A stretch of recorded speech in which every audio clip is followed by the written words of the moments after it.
주신 하나님의 말씀은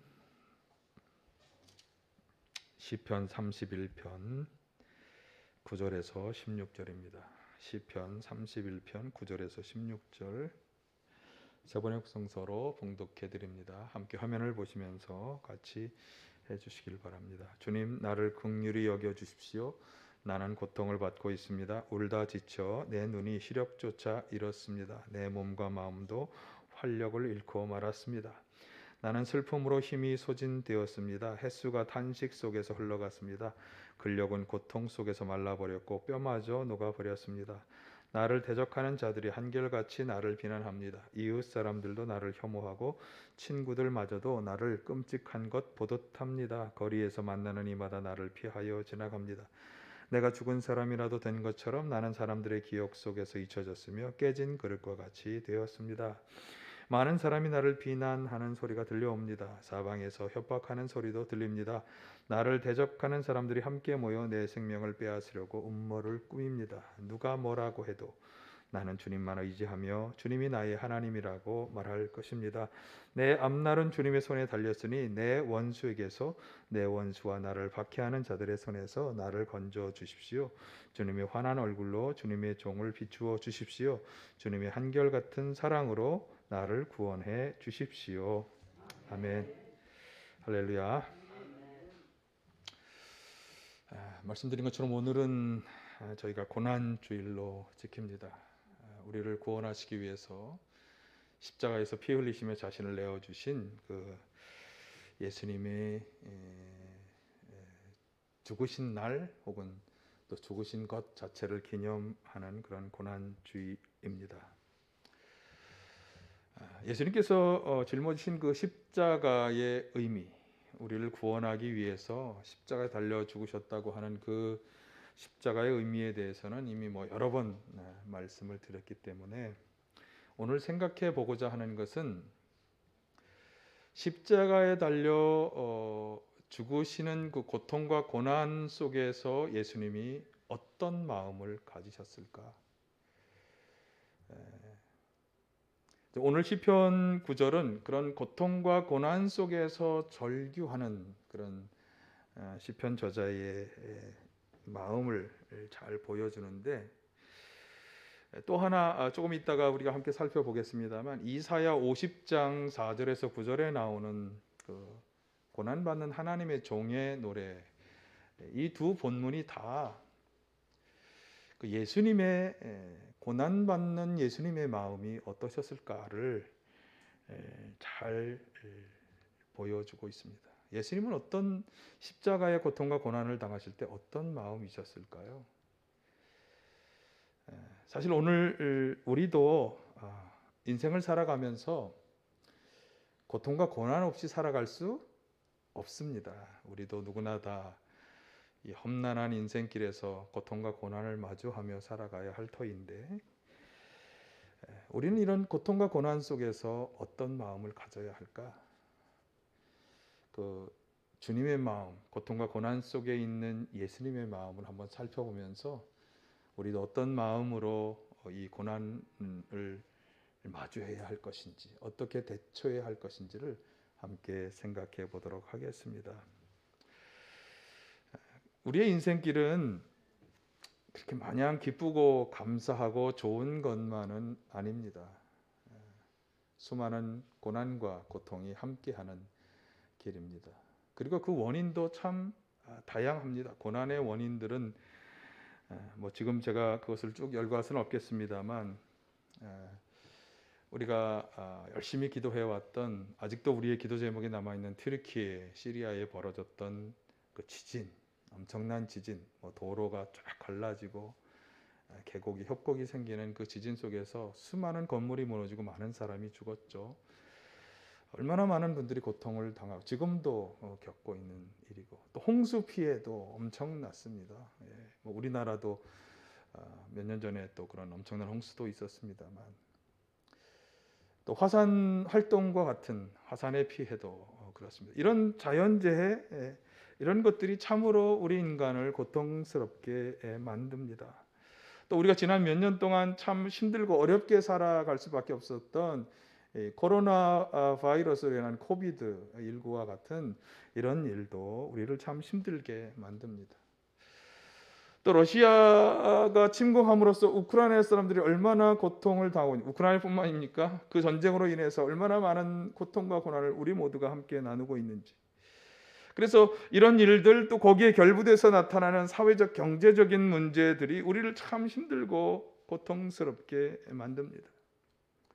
지금 우리가 우리나라에서도 직격으로 다가온 이 고금리 고물가, 경기 침체, 불황, 인플레이션 이런 문제는 우리를 참 힘들고 어렵게 만들고 있습니다. 그런데 또 우리를 더욱 견딜 수 없게 하는 중요한 문제 가운데 하나는 사람과 사람의 관계입니다. 이 관계의 실패 때문에 우리는 참 어려움과 고통도 겪게 됩니다. 오늘 본문 이 시편에서 우리가 그것을 잘 볼 수 있는데 11, 13절 말씀을 한번 같이 보실까요? 11, 13절 시작. 나를 대적하는 자들이 한결같이 나를 비난합니다.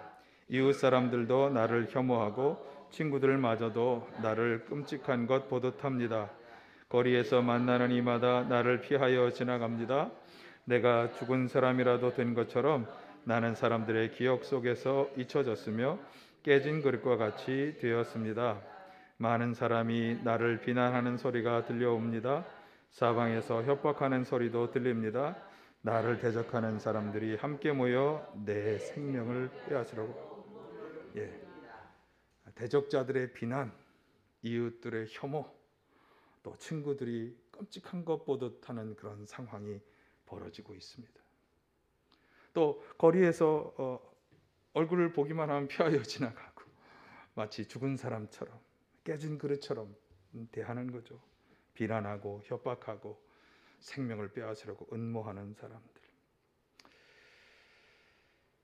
이런 사람들로 인해서 참 우리가 힘들지만 오늘 시편 기자가 9절에서 10절이 그 고통을 이렇게 표현하고 있더라고요. 한번 보실까요? 9절 10절. 주님, 나를 긍휼히 여겨 주십시오. 나는 고통을 받고 있습니다. 울다 지쳐 내 눈이 시력조차 잃었습니다. 내 몸과 마음도 활력을 잃고 말았습니다. 나는 슬픔으로 힘이 소진되었습니다. 햇수가 탄식 속에서 흘러갔습니다. 근력은 고통 속에서 말라버렸고 뼈마저 녹아버렸습니다. 활력을 다 빼앗기고 슬픔과 탄식 속에 고통스럽게 근력이 마르는 듯 뼈가 녹아나는 듯한 그런 아픔을 절망을 느끼고 있습니다. 그래서 사실은 이런 절망 속에서 우리가 저지를 수 있는 몇 가지 실수들을 오늘 본문과 또 본문에서 유추할 수 있겠는데 우리가 고통과 고난 속에서 조심해야 할 세 가지를 먼저 생각해 볼 수 있습니다. 먼저는 어려움이 너무나 감당하기 힘들어서 우리가 읽지 않았습니다만 본문 뒤쪽에 나오는 시편 31편 22절 상반절과 같은 말씀처럼 생각하며 좌절하게 되는데 어떤 것입니까? 내가 포위되었을 그때 나는 놀란 나머지 내가 이제 주님의 눈밖에 났구나 하며 좌절하게 되는 것입니다. 그러니까 마치 고난이 나를 포위하듯이 둘러싸고 있다고 하는 거죠. 내가 어떻게 벗어날 수 없고 어떻게 할 수 없는 그런 고난에 휩싸이게 되었을 때 우리가 어떤 생각을 하게 되는가 하면 내가 하나님의 눈밖에 나서 그분이 나를 버렸는가? 그분이 나를 버렸는가? 하나님을 원망하게 되고 나아가서 그 고통의 원인을 하나님께 돌리면서 불평하고 불만하는 것 이런 일을 우리가 하게 되는 거죠. 이것을 조심해야 합니다. 이것은 하나님과 우리와의 관계를 뒤흔들고 우리를 불신앙으로 나아가게 하기 때문에 우리가 결코 조심해야 하는 일입니다. 또 하나는 우리를 참 힘들게 하는 이 사람에 관련된 일인데 이렇게 나를 괴롭고 힘들게 하는 사람에게 뭔가 좀 보복하는 마음, 원수 갚으려고 하는 마음을 가지게 되는 것 이것도 조심해야 합니다. 자연스러운 마음처럼 여겨지지만 조심해야 합니다. 왜? 하나님께서 하신 말씀과 정면으로 배치되기 때문에. 하나님이 어떤 말씀을 하셨을까요? 로마서에서 바울 사도가 이렇게 소개합니다. 같이 한번 보실까요?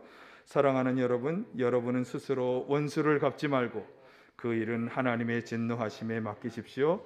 성경에도 기록하기를 원수 갚는 것은 내가 할 일이니 내가 갚겠다 하고 말씀하신다 하였습니다. 예.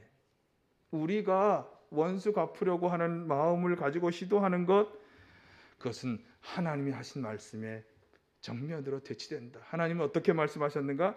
내가 갚을 것이다. 내가 갚을 것이다.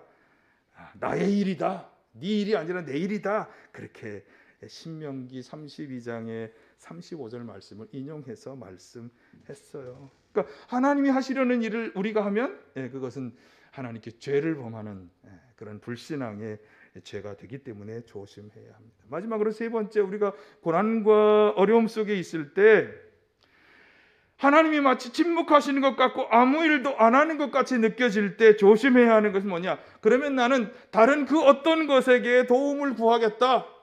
그래서 도움이 되어 줄 만한 사람을 자꾸 찾아다니고, 돈이 있는 사람, 권력이 있는 사람, 힘 있는 사람들을 찾아다니고, 혹은 미지의 어떤 신에게로 달려가는 것입니다. 오늘 시편 31편의 6절이 이렇게 경고하죠. 썩어 없어질 우상을 믿고 사는 사람들을 주님께서는 미워하시니 나는 오직 주님만 의지합니다. 그렇게 하나님이 아닌 다른 것을 찾고 구하고 달려가는 것은 우상 숭배의 죄에 해당하는 것입니다. 결코 도움이 되지는 못하는 일, 하나님께서 미워하시는 일, 우리를 심판의 대상으로 전락하게 하는 일이 될 뿐인 것입니다. 그래서 고난과 고통 속에 있을 때 우리는 마음을 잘 추스려야 합니다. 그러면 어떻게 해야 할까? 먼저 시편 말씀을 살펴보기 전에 이사야 50장 4절에서 9절 상반절에 나오는 말씀을 소개해 드리려고 하는데요. 이 구절은 고난받는 하나님의 종의 노래의 일부입니다. 신학자들은 이 노래를 십자가의 고난과 고통을 지신 예수님에 대한 예언으로 보고 있어요. 그리고 또한 우리가 고통과 고난 속에 있을 때 가져야 할 예수님과 같은 마음, 어떤 마음인지 그것을 잘 전해주는 구절이 되기도 합니다. 자, 하나님의 고난받는 종은 고난과 고통 속에서 어떤 마음을 가지셨을까요? 자, 이사야 50장 4절에서 9절을 좀 길지만 우리 함께 같이 보도록 하겠습니다. 시작. 주 하나님께서 나를 학자처럼 말할 수 있게 하셔서 지친 사람을 말로 격려할 수 있게 하신다. 아침마다 나를 깨우쳐 주신다. 내 귀를 깨우치시어 학자처럼 알아듣게 하신다. 주 하나님께서 내 귀를 열어주셨으므로 나는 주님께 거역하지도 않았고 등을 돌리지도 않았다. 나는 나를 때리는 자들에게 등을 맡겼고 내 수염을 뽑는 자들에게 뺨을 맡겼다. 내게 침을 뱉고 나를 모욕하여도 내가 그것을 피하려고 얼굴을 가리지도 않았다. 주 하나님께서 나를 도우시니 그들이 나를 모욕하여도 마음 상하지 않았고 오히려 내가 각오하고 모든 어려움을 견디어냈다. 내가 부끄러움을 당하지 않겠다는 것을 내가 아는 까닭은 나를 의롭다 하신 분이 가까이에 계시기 때문이다. 누가 감히 나와 다투겠는가? 함께 법정에 나서보자. 나를 고소할 자가 누구냐? 나를 고발할 자가 있으면 하게 하여라. 주 하나님께서 나를 도와주실 것이니 그 누가 나에게 죄가 있다 하겠느냐. 아멘. 이 고난받는 종이 겪고 있는 일들을 우리가 볼 수 있는데, 여기 보면 많은 매를, 등을 내주어서 많은 매를 맞고 있고, 또 수염도 뽑히고 뺨도 맞고 있고, 또 침을 뱉는 사람들로부터 모욕도 당하고 있습니다. 예수님께서 십자가를 지시고 골고다 언덕을 올라가실 때 주변에 있던 사람들이 예수님께 행하였던 일, 그 병정들이 예수님께 행하였던 일들, 그것과 이 묘사들이 참 많이 닮아 있기 때문에 신학자들은 이 노래를 이 고난당하는 하나님의 종의 노래가 바로 하나님께서 보내신 메시아 예수 그리스도에 대한 예언의 말씀으로 보고 있는 것입니다. 자, 이 고난받는 종은 어떻게 그렇게 자신을 이렇게 다 모욕하는 사람들에게 모욕을 당하고 또 채찍도 맞고 뺨도 맞고 침도 뱉어지는 이런 상황을 다 그렇게 그들에게 자신을 내어줄 수 있었을까? 그가 여기 보면 하나님이 자신의 귀를 열어주셔서 학자처럼 깨닫게 하셨다 그렇게 말하고 있죠. 여러분, 학자, 여기서 말하는 이 학자는 아마도 수많은 지식을 가지고 있어서 아주 지혜롭게 된 사람. 그러니까 하나님이 자신에게 그렇게 참된 지혜와 깨달음을 허락해 주셔서 그렇게 그 사람들에게 자신을 다 내어 맡기게 된 것인데, 어떤 깨달음을 주셨느냐? 가까이 계시며 하나님이 도와주실 것이다.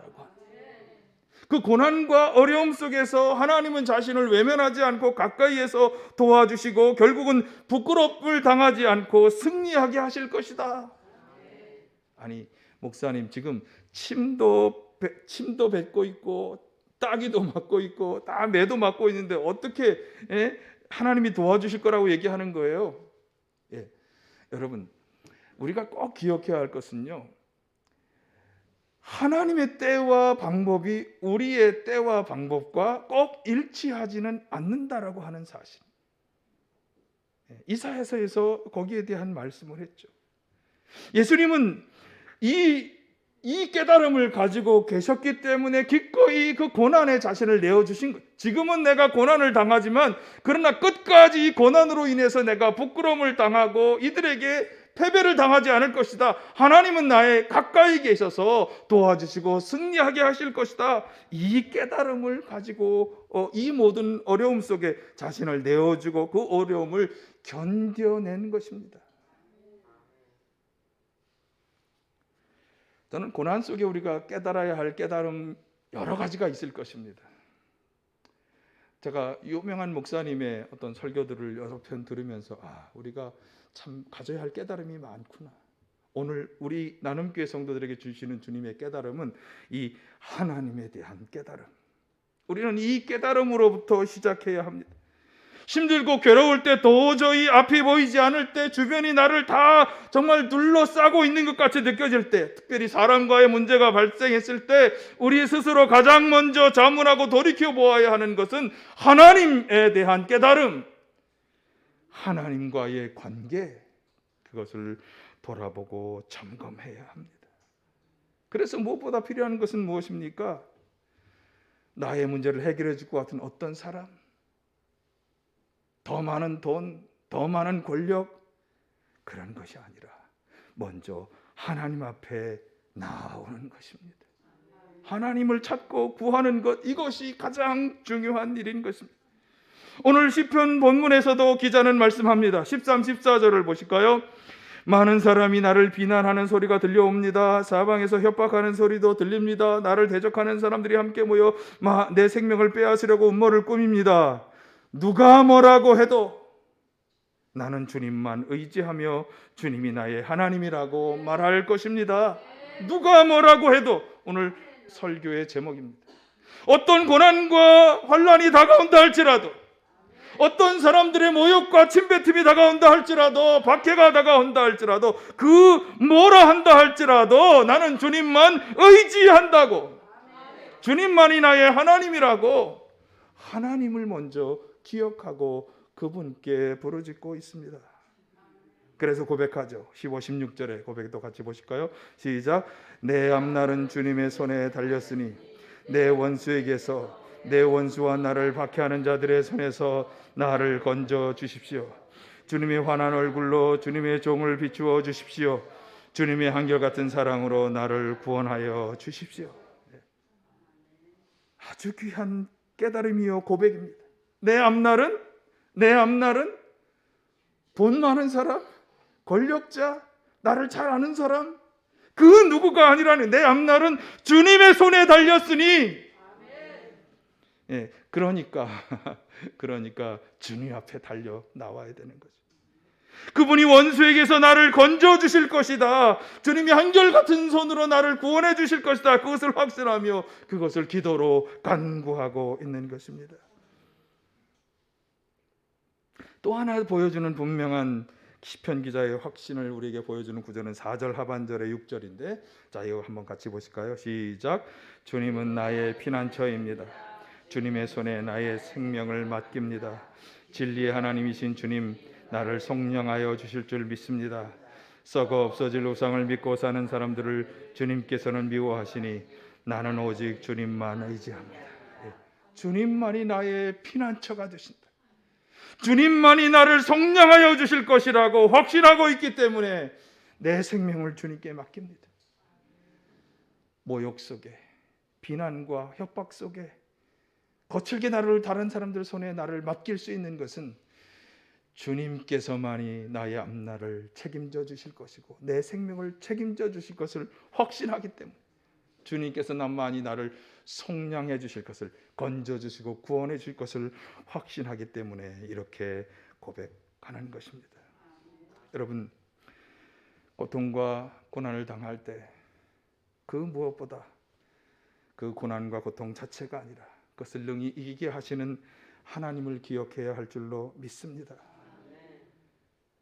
만약에 그런 고통과 어려움 속에 있을 때 정말 내가 주님의 눈밖에 난 것 아닐까 원망하고 의심하는 것은 사단이, 하나님과 우리를 떨어뜨리려고 하는 사단의 계궤이다, 이렇게 생각하시면 되겠습니다. 사단의 계궤이다. 사단이 우리에게 주는 마음인 것이에요. 여러분, 고통의 순간이 다가올 때 기억하시길 바랍니다. 누구를?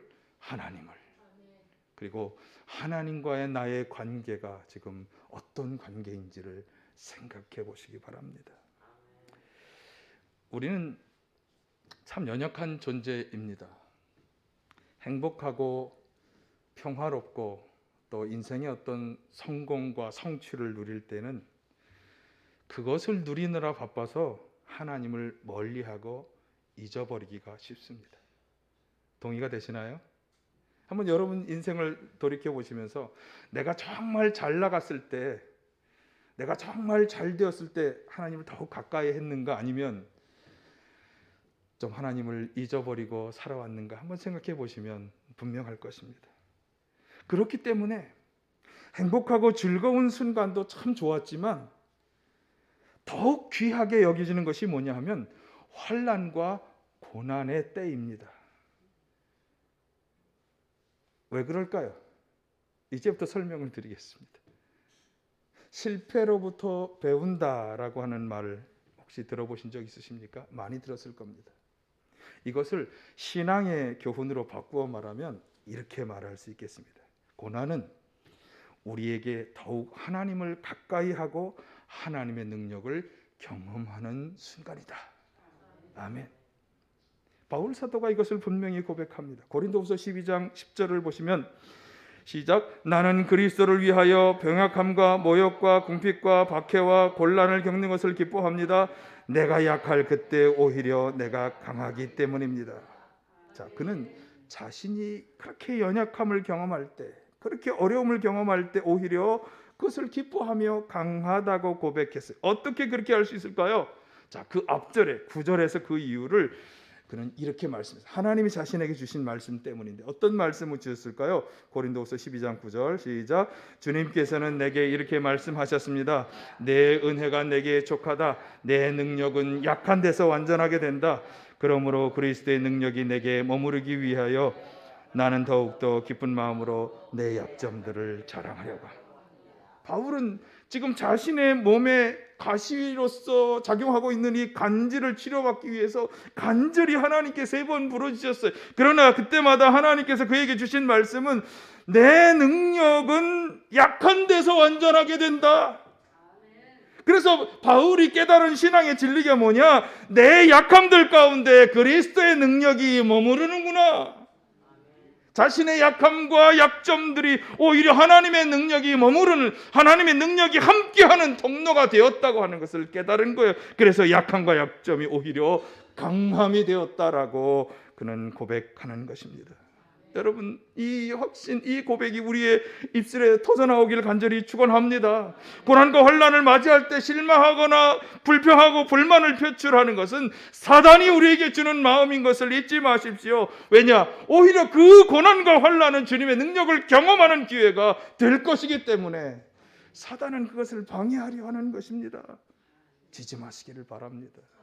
오늘 시편 기자도 고백하죠. 31장 7, 8절 같이 보실까요? 시작.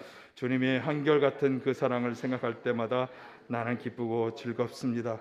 주님은 나의 고난을 돌아보시며 내 영혼의 아픔을 알고 계십니다. 주님은 나를 원수의 손에 넘기지 않으시고 내 평탄한 곳에 세워주셨습니다. 고난 속에서 무엇을 경험했습니까? 자신을 돌아보시고 자신의 발을 온전히 평탄한 곳에 세우시는 하나님의 은혜를 체험하고 있습니다. 자, 19, 20절도 같은 고백입니다. 보실까요? 시작. 주님을 경외하는 사람에게 주시려고 주님께서 마련해 두신 복이 어찌 그리 더 큰지요. 주님께서는 주님께로 피하는 사람에게 복을 베푸십니다. 사람들이 보는 앞에서 복을 베푸십니다. 주님은 그들을 주님의 날개 그늘 아래 숨기시어 거짓말을 지어 헐뜯는 무리에게서 그들을 지켜주시고 그들을 안전한 곳에 감추시어 말다툼하는 자들에게서 건져주셨습니다. 아멘. 고통과 고난 속에서 주님이 마련해 주신 복이 더욱 크다고. 어떤 복입니까? 사람들이 보는 앞에서 베푸시는 그 복이 너무나 크다고. 그리고 주님의 날개 그늘 아래 지켜주시고 그들 우리를 해하려고 우리와 말다툼하는 자들에게서 자신을 건져주셨다고 그렇게 고백하고 있습니다. 확신이요 또 깨달은 것이요 그가 경험한 것을 고백하는 것입니다. 여러분, 주님께서는 우리의 아픔과 고난을 다 알고 계시기 때문에 결코 그것을 외면하거나 우리를 내버려 두지 않으실 것입니다. 중요한 것은 앞에서 말씀드렸습니다만 우리의 시기와 우리가 말하는 때와 우리가 기대하는 때와 방법이 아니라 하나님이 예비하신 때와 방법으로 역사해 주신다라고 하는 사실. 하나님의 선하신 뜻에 의해서 하나님의 우리보다 훨씬 지혜로우신 그 지혜에 의해서 하나님의 그 놀라운 능력에 의해서 하나님의 때에 하나님의 방법으로 우리를 축복해 주시고 은혜의 길로 인도해 주실 것입니다. 고난은 그것을 경험하는 기회인 것입니다. 그런데 중요한 것이 하나 있잖아요.